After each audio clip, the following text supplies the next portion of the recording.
Hello friends, আজকে নিয়ে এসেছি সুবীর দাসের যে ম্যাথ চ্যালেঞ্জের বই আছে তার থেকে লাভ ক্ষতির দুটি অঙ্ক নিয়ে এসেছি। এই অঙ্ক দুটি ডব্লিউবিসিএস মেন পরীক্ষায় বিভিন্ন সালে এসেছিল, সুতরাং অঙ্কগুলি খুবই ইম্পর্টেন্ট। প্রথম অঙ্কটায় আসা যাক। 2 টাকায় 3টি হিসাবে কলা কিনে 3 টাকায় 2টি হিসাবে বিক্রয় করলে লাভের হার কত?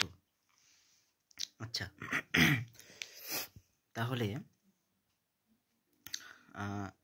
এখানে 3 টাকায় 2 টাকায় কি করছে?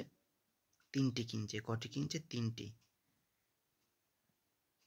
3টি কিনছে 2 টাকায়, আর বিক্রি করছে কটা? 2টি বিক্রি করছে। 2টি কলা বিক্রি করছে ক টাকায়? 3 টাকায়। এরপর আমরা কি করব? এই কোয়ান্টিটিগুলো সমান করব, বা পরিমাণটা সমান করে নেব। পরিমাণটা সমান করার জন্য এখানে আমি এখানে আমি 3 গুণ করব, তার ফলে এখানেও আমি 3 গুণ করে নেব, আর এখানে আমি 2 গুণ করব, এর সঙ্গেও আমি 2 গুণ করে নেব। তাহলে হয়ে গেল কি? দেখো, পরিমাণটা সমান হয়ে গেল। 3 দুগুণে 6টি, এখানেও 6টি। 6টি কিনেছে 4 টাকায়, 2 দুগুণে 4, আর বিক্রি করছে কটি? 6টি। ক টাকায় বিক্রি করছে? 3 তিরিকে 9 টাকায় বিক্রি করছে। তাহলে এটা এর ক্রয় মূল্য, এটা বিক্রয় মূল্য। তাহলে তার ক টাকা লাভ হচ্ছে?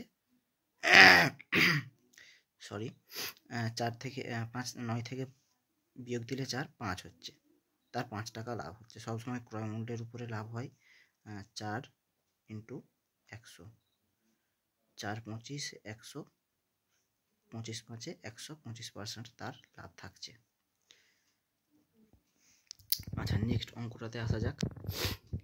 এক ব্যবসায়ী 10 টাকায় 11টি খেলনা ক্রয় করে 11 টাকায় 10টি বিক্রয় করেন, তাহলে তার লাভের হার কত? এটা ওই একই নিয়ম আছে। এখানে অপশানগুলো লেখা নেই, অপশানগুলো লিখে নিই আমি। 15%, 20, 21, কত? 25। তা কি বলেছে? কটি সবসময় টিটা আগে লিখে নেব। কটি? 11টি। কত টাকায় কিনেছে? 10 টাকায়। বিক্রি করছে কটি? 10টি বিক্রি করছে। কত টাকায়? 11 টাকায়। এখানেও দেখো, কোয়ান্টিটি বা পরিমাণগুলো সমান নেই। সমান করার জন্য এখানে আমি 11 গুণ করব, তার জন্য এখানেও 11 গুণ করব, এখানে আমি 10 গুণ করব, এখানেও আমি 10 গুণ করব। তাহলে এখানে দেখো পরিমাণটা সমান হয়ে গেছে, কিন্তু 11 10 110, এখানেও 11 10 110। 110টি খেলনা কত টাকায় কিনেছিল? 100 টাকায় কিনেছিল। বিক্রি করছে কটায়? 11 121 টাকায়। তাহলে তার বিক্রয় মূল্য এটা, ক্রয় মূল্য এটা, বিক্রয় মূল্য এটা। তাহলে 100 টাকায় কিনে 121 টাকায় বিক্রি করে, তার 21 টাকা তার লাভ হচ্ছে। মাইনাস করলে এটা 21 হচ্ছে। 21 টাকা তার লাভ।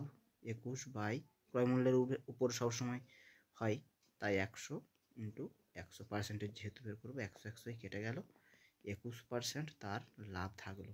অপশান সি বা এটা সঠিক উত্তর।